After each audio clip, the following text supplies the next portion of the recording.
Romanos que nós lemos hoje. Nós lemos Romanos 1, 16, 17, depois Romanos 8, 31 ao 38. O verso 16 diz: Não me envergonhe do Evangelho, porque é o poder de Deus para a salvação de todo o que crê. Primeiro do judeu, depois do grego, porque no Evangelho é revelada a justiça de Deus, uma justiça que do princípio ao fim é pela fé, como está escrito, o justo viverá pela fé. Essa palavra justo viverá pela fé, ela está lá em Naum também, no livro de Abacuque, tá? Livro de Abacuque é falado esta palavra: o meu justo viverá da fé. O Evangelho se revela de fé em fé. O que quer dizer isso? Cada dia que você acredita nas palavras de Jesus, Ele vai revelando-se para você, vai revelando a sua graça, o seu poder, a sua palavra. Aquele que não acredita nas palavras de Deus, ele não pode, querido, se alimentar da palavra, porque ela só se torna alimento para nós quando nós cremos nela. E essa fé, ela não vem de nós. Ela é produzida pelo poder do próprio Deus através da sua palavra, quando Ele fala conosco. A Bíblia nos revela, nos mostra que Abraão não foi justificado pelas obras. Ele só foi justificado quando creu na palavra de Deus. Quando Deus falou com ele e ele obedeceu, então ele é justificado, porque ele deu ouvido à palavra. O Senhor está querendo nos ensinar a andar por fé. Não andar por vista, não andar pelo que está acontecendo. Os acontecimentos, queridos, não podem modelar ou moldar a nossa caminhada. A nossa caminhada tem que ser moldada pela palavra de Deus, pelo que Deus diz. Um dia lá em Mateus 4, Satanás chegou a Jesus e lhe tentou. E ele falou com Jesus dizendo: se tu és o Filho de Deus, transforma essas pedras em pães. Jesus lhe respondeu usando a palavra: nem só de pão viverá o homem, mas de toda a palavra que Deus diz. De toda a palavra de Deus o homem viverá. O homem só pode viver, só pode ter vida real, quando ele crê na palavra de Deus. Existem segmentos hoje, liberais, que negam a veracidade, negam a inerrância, negam a verdade da palavra. Querem pôr em dúvida aquilo que Deus disse. Querem analisar a Bíblia como se contesse muitos erros, por isso ela não é digna de uma credibilidade total. Mas, queridos irmãos, nos seus escritos originais, a palavra de Deus foi inspirada pelo Espírito Santo, foi dada, foi soprada aos ouvidos dos profetas, e eles escreveram inerrantemente. Tudo que eles escreveram ali, não contém erro em modo nenhum, porque Deus estava guiando eles todo o tempo para que relatassem somente o que Deus queria que eles relatassem, para que eles fizessem o povo conhecer só o que Ele queria que conhecessem acerca dele. É verdade. Então a palavra de Deus é digna de toda a credulidade. Você pode acreditar que o que Deus disse vai acontecer, que o que Deus disse é o que está acontecendo, que o que Ele fala é aquilo mesmo, sem sombra de dúvida.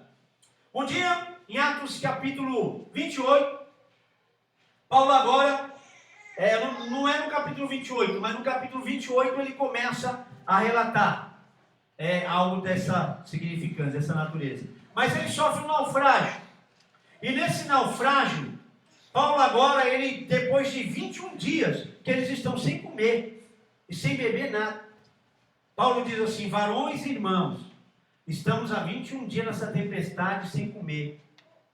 Mas eu quero dizer para vocês que nesta noite, o anjo de Deus, o Deus a quem eu sirvo, o anjo dele, me apareceu e disse que vocês podem confiar que nenhum que estiver dentro desse barco vai perecer. Eram 271 ou 276 pessoas.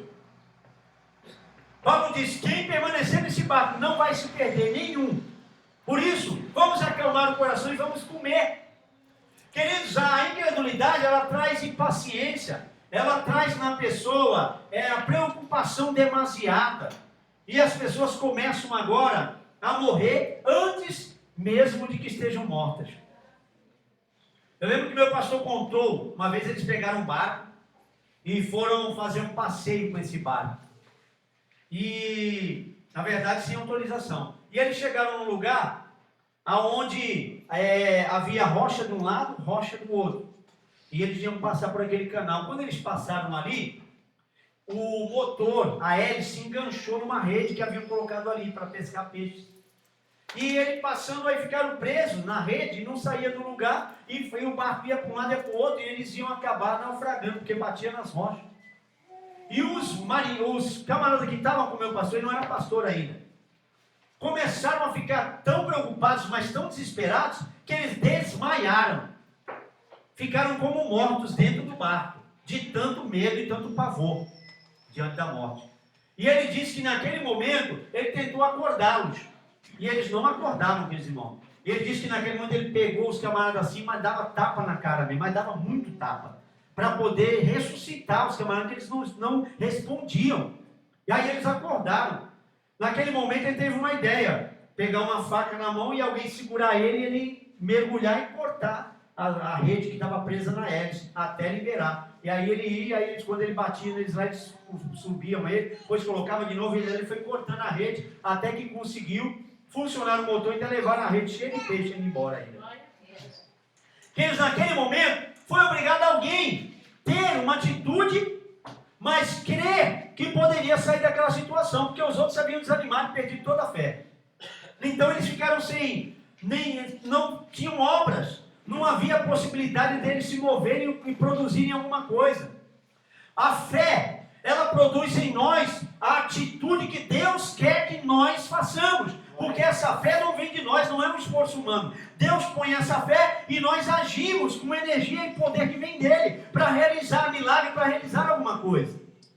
Então, querido, a situação que você se encontra, você não vai poder sair dela enquanto você estiver se esforçando humanamente, usando sabedoria humana, inteligência, intelecto humano. Você precisa pedir para que Deus venha dirigir os seus caminhos dentro da sua palavra. E se a palavra fizer parte da sua vida, então você vai ver milagres acontecer, sua situação mudar, algo extraordinário, sobrenatural vai se manifestar. Mas você precisa falar na linguagem de Deus.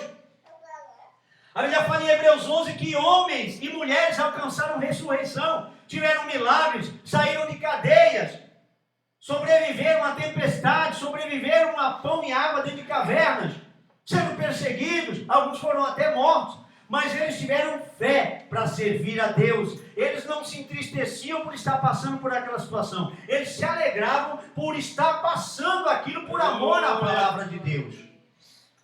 Salvo se você anda em desobediência. Se você andar em desobediência, você não tem com que se alegrar. Mas se você anda dando testemunho da sua fé, de que é um cristão, então glorifique a Deus nesta parte se você estiver sofrendo. Porque aí é que o Espírito de Deus habita em você com muita glória. A glória do Espírito de Cristo vai estar em você, levando você a glorificar o nome de Jesus. Glória a Deus. Paulo agora continua no capítulo 8, no versículo 31 em diante, dizendo que diremos, pois, diante dessas coisas? Se Deus é por nós, quem será contra nós? Ele coloca aqui dentro da sua teologia, o que nós vamos falar diante das arenas, do Coliseu, das prisões, das mortes pelos animais, pelos gladiadores, pela decapitação, pela perseguição, pelos apedrejamentos, por tudo aquilo que está acontecendo com os cristãos em Roma. O que nós vamos falar diante dessas coisas? Aí Paulo agora dá um brado de triunfo e diz que se Deus é por nós, quem será contra nós? Se Deus está conosco, o que importa se as feras vão nos devorar? Se Deus está conosco, o que importa se vamos passar fome? Se vamos estar desempregados? Se não temos como pagar o aluguel? Se não temos como saldar as dívidas? Se não temos como sair dessa situação? Se Deus está conosco, por que nós vamos nos importar? Porque a melhor coisa é Deus estar a nosso favor. É Deus estar conosco. O salmista, no Salmo 23, eu gosto muito de citar isso, porque no Salmo 23, nós lemos nas nossas versões, o Senhor é meu pastor, nada me faltará. Nem tem o E, a gente cita o E, mas nada me faltará. Só que eu ouvi uma tradução melhor, e mais própria para esse versículo. E diante da análise da vida, eu percebi que ela é mais própria, essa versão. Se o Senhor é meu pastor, Ele não me faltará. Ele vai estar ali, mesmo no momento da angústia, da necessidade. O Senhor é meu pastor e não me faltará, ou não me faltará. Então, queridos, às vezes falta muita coisa na nossa vida, falta alegria também, né? Tem momento que a gente chora, entristece. Falta um companheiro, uma companheira do lado para nos dar o ombro para chorar e nós ficamos sozinhos. Mas Ele nunca vai faltar nesse momento. Ele sempre vai estar ali. Às vezes, falta alguém que acredite em nós, alguém que nos admire, alguém que se supere e se preocupe um pouco mais com as nossas cargas e nos ajude a levar. Mas Ele estará ali te ajudando a levar essas cargas. Ele não vai sumir como alguns somem. Ele não vai desaparecer como alguns que nós achamos que eram amigos e de repente eles foram embora no momento que a gente mais precisava. Não, Ele vai estar todo momento conosco. Eu achei até interessante quando no domingo agora, eu até citei no Facebook, né? O pastor Cláudio falando, dizendo sobre casamento. Tem gente que quer casar com um homem ou com uma mulher perfeita. Então casa com Jesus. Porque Jesus, Ele nunca vai te abandonar. Ele vai falar contigo todo o tempo, vai suprir todas as tuas necessidades. Então casa com Ele, porque Ele nunca vai sair da tua vida, vai estar sempre ali, te ouvindo, te entendendo. Então casa com Jesus, que é o homem perfeito, que é a mulher perfeita, né? Casa com Jesus. Então não tem esse perfeito, nem essa perfeita. Sempre vai ter a incompreensão, o problema, algumas discussõezinhas, sempre vai ter. A gente é perfeito fazendo na frente dos outros, né? Mas quando está sozinho, sempre tem alguma coisa.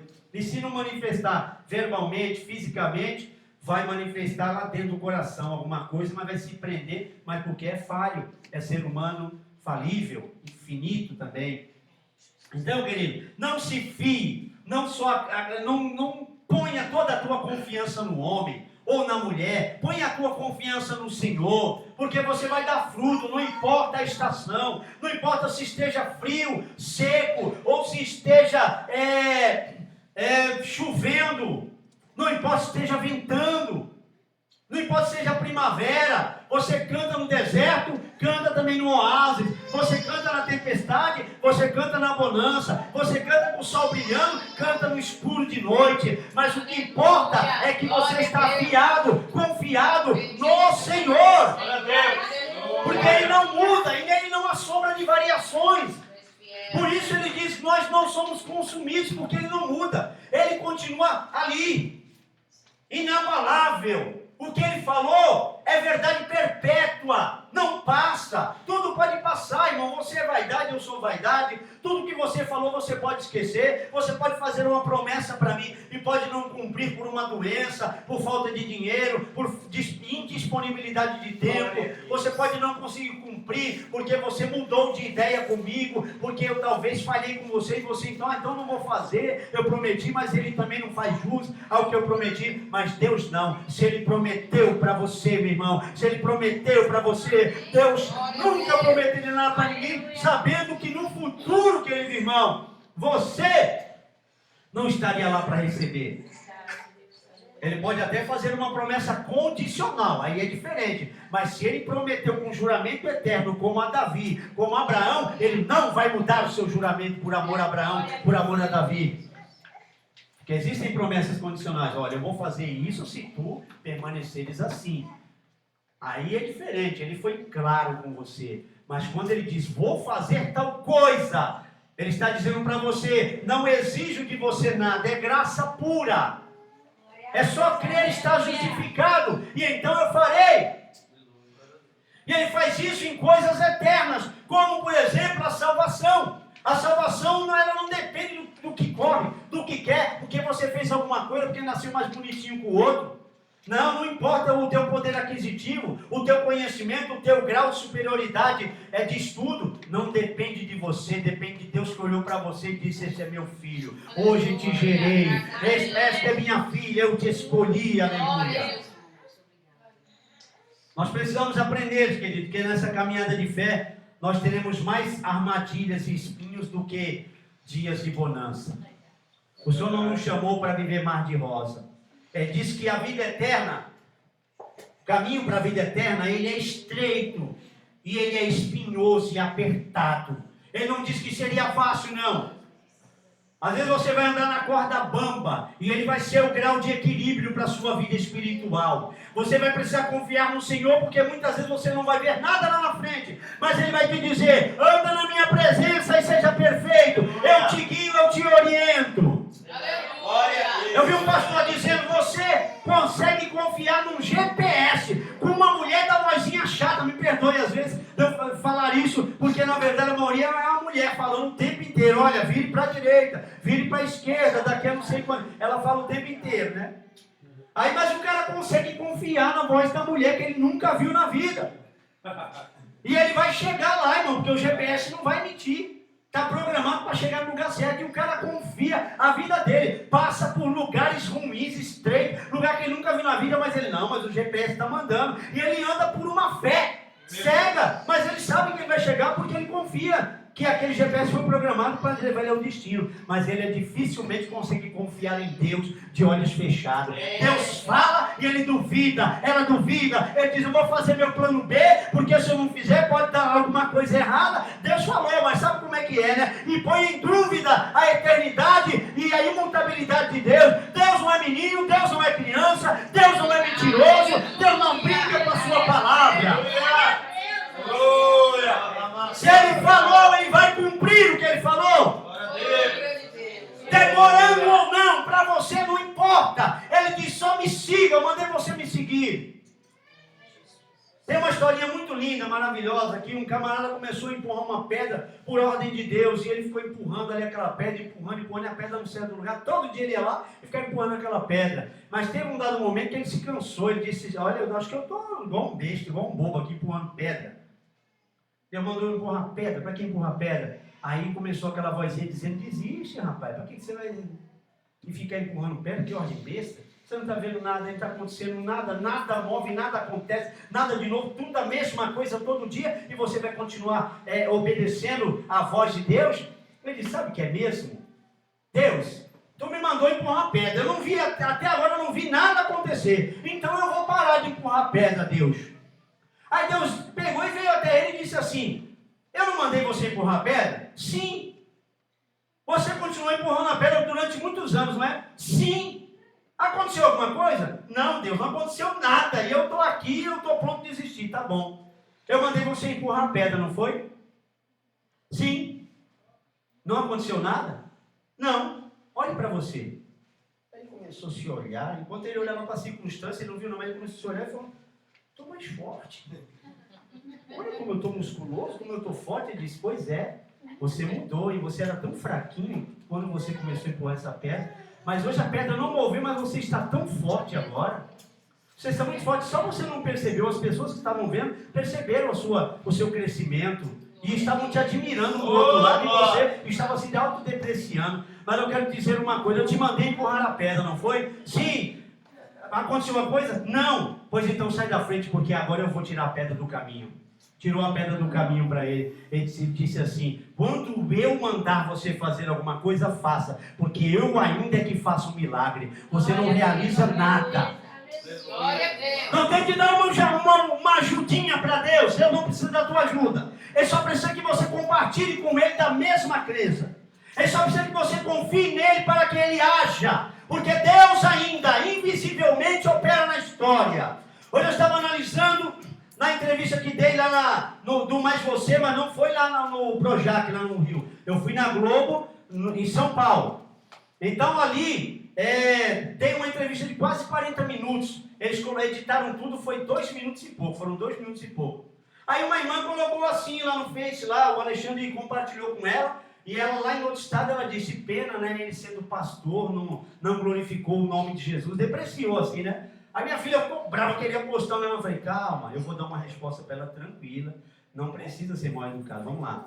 Coloquei para ela: irmã, você deve ter notado que teve edição, e você acha que eu fiz uma entrevista de 2 minutos? Não, né? Foi 40 minutos, porém eles editaram. Mas a matéria que fizeram comigo não era de cunho religioso, era outro propósito deles. Tanto que eles não cortaram só o nome de Deus que eu citei. Eles cortaram o nome dos meus amigos que eu citei. Nome de banco eles não queriam. O nome de rede social, nem rede social apareceu. Falei um monte de coisa. No final eu terminei dando um conselho, nem isso eles colocaram. Então não foi algo permissivo, algo que eles quiseram me detonar, porque o programa é muito caro, uma matéria. Então eles aí também, claro, eles não eram o alvo falar de Deus ou falar de igreja ali, eles queriam dar uma mensagem, até porque o nosso país sendo laico, nós temos milhares de religiões, então o alvo não era alcançar uma pessoa, era alcançar todo mundo, era dar uma mensagem positiva. Então foi isso que eu fui fazer lá, mas eu coloquei para ela. Mas isso abriu uma porta muito grande para que eu pudesse colocar meu testemunho. Eu coloquei meu testemunho no Face. E muitos começaram a me convidar a partir de agora. E eu comecei a aceitar um monte de gente. Comecei a receber ligação. Eu creio, queridos irmãos, que agora sim eu vou ter uma oportunidade de evangelizar. Porque quando colocar esse vídeo no YouTube, então eu colocarei uma mensagem ali. Queridos, Deus sabe trabalhar. Não queira ensinar Deus a trabalhar. Não queira julgar ou pré-julgar as coisas antes de entender. Nós cristãos temos uma visão muito fechada, dentro de 4 paredes, quanto que o evangelismo é um ide e não um vinde. Jesus, ele falou, vinde, mas você não pode falar vinde, Jesus falou para você, ide. Quando você chama alguém à conversão, você leva ele a Jesus, mas não é a você. E Jesus ainda é o Salvador, só ele salva. Você não tem poder nenhum para salvar, você só tem uma coisa a fazer, pregar o Evangelho de Cristo, que é o poder de Deus, salvação para todo que crê. Ele ainda é o verdadeiro poder que salva e transforma. Eu não sei que situação que você tem enfrentado, às vezes você ora, as pessoas não são transformadas, você fala, ninguém dá valor ao que você fala, não há essa honra para você. Mas sabe uma coisa, ele pode não honrar você, ele pode não ouvir você, mas um dia ele vai ter que ouvir Deus falar com ele, seja aqui ou lá no juízo. E aí ele vai ter que olhar para você e dizer bem que eu devia ter te ouvido. Queridos, o caso é sério, o caso é muito sério. Deus faz milagre quando ele quer.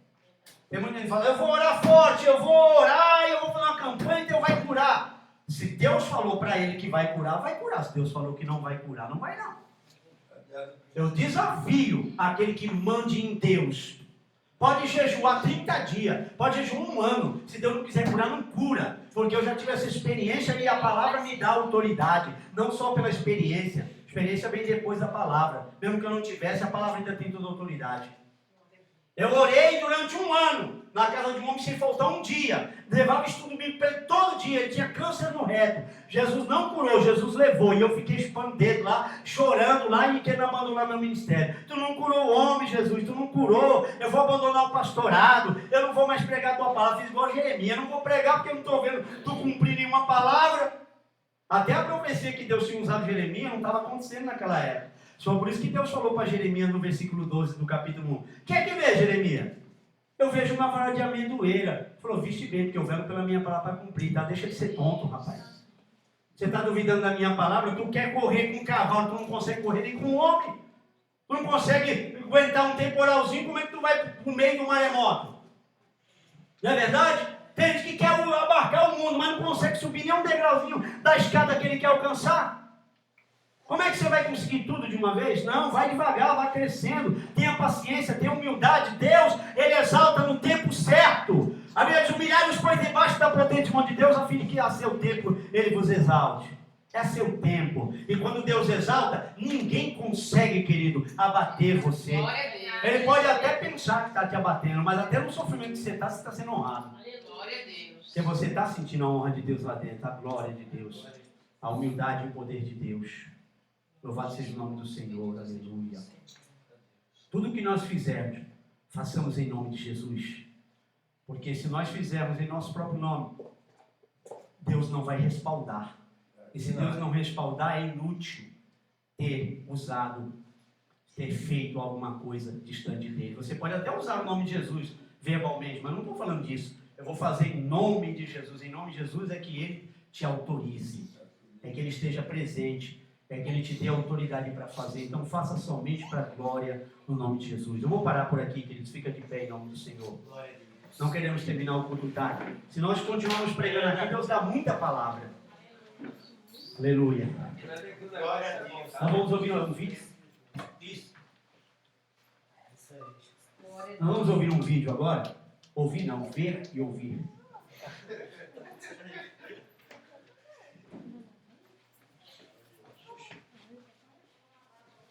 Queridos, então pode sentar um pouquinho.